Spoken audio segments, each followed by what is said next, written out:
Come here, son, nephew, young man. Let me holler at you. We all make mistakes in life. But if you want to put yourself in the correct mind frame to minimize mistakes and to overcome past mistakes, you have to learn to look in the mirror and say, you know what? That's my fault. I'm going to give you some examples of mistakes I've made in the past and how when I decided to go ahead and acknowledge that's my fault, how my mindset would change and what I did afterwards. I've been married twice and I've been divorced twice. The first woman I married, she was gorgeous. And I was more concerned about having a good looking woman than a good woman, to the point where I overlooked some glaring red flags. I did that twice. There were different types of red flags, but I also grew up in a family where my parents were married, they courted, and they married, and it used to be that simple. The first ex-wife turned out to actually be, number one, purely homosexual, not bisexual, homosexual, but she hid it so she could put allegedly. She hid that from her parents. And she also had issues that resembled being bipolar and manic depressive. And I just figured, oh, well, if I'm a good man, well, hey, then those things should be easily overcame because my parents overcame their problems. No, she grew up in a different type of system with different parents. But you know what? It's my fault. I chose her. She was simply being who she was. With the second, she didn't grow up with a father. That doesn't make a person bad. However, she never got to see what it's like growing up with a man and how men behave. And she comes from 3 generations of single motherhood. Now, again, she actually told me once at the beginning, you know what? You shouldn't date me because I'm not going to do anything but slow you down in life. And here I go with my happy-go-lucky self thinking, oh, well, she just needs a good man in her life. Wrong. People resort to how they're trained and how they're raised and how they're used to behaving, whatever their instincts are, when things get hard. So, you know what? That's my fault. She even told me don't do it. I can't blame anyone but myself. So now, number one, I'm more concerned with the woman being a good woman than primarily being a good looking woman. And 2, I don't have to get married. I thoroughly understand that now and I thoroughly exercise that now. The vetting process is much more thorough. I've lost jobs before. I've worked at places where there was a point in life where I stopped going to college to sell real estate. And when I was selling real estate, I was not as careful with my earnings as I should be. That's my fault. So number one, I'm much more careful with my finances now. Like I said, I've lost jobs before. The first time I lost a job, I was in a place where I shouldn't have been. I should have had my college degrees. I should have, because when I was in college, I did a lot of female chasing and money chasing. And I didn't finish college the first time around on time. That's my fault. So I made sure when I finished my bachelor's, I went straight in to get my master's and my teaching certification and to be certified to be a principal.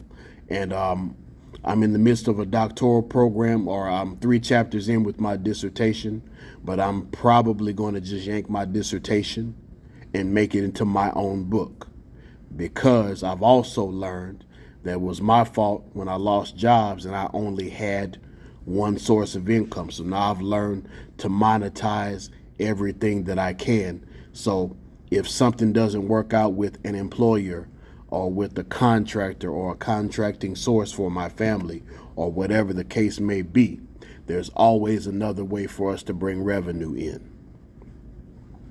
As far as the jobs that I had when I did not have my degree, but I had the potential to have a degree, working amongst people who I had more potential than, they recognized that quick and they got me up out of there. That's my fault. I should not have been there. So I made sure I got my degrees and my certifications and learned how to put some of my own ideas into practice for my family's sake, so that never happens again. I've had bad supervisors. I was too trusting, too naive. You know, in a street fight, you don't let people just walk up on you. By then, it's too late, right? Well, if you're dealing with individuals that you don't know, you don't let them start to formulate their plans against you. You learn how to document, you learn how to maneuver, you learn how to have certain conversations, you learn how to not have some conversations in private, so it's a you versus me thing and nobody else is a witness and there's no proof. See, I let that person get in that position, so I've learned not to be put in that position anymore. I joined the union. I keep access to a lawyer and keep a lawyer on retainer. I make sure that private conversations aren't had without certain types of documentation, proof, and witnesses available.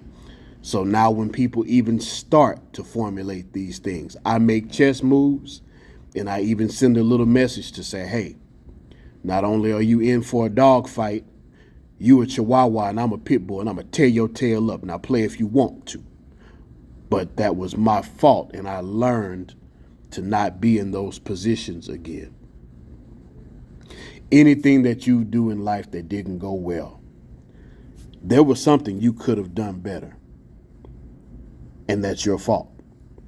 Now, some people might be like, well, you know, they may still look for some type of reason to blame shift. Okay.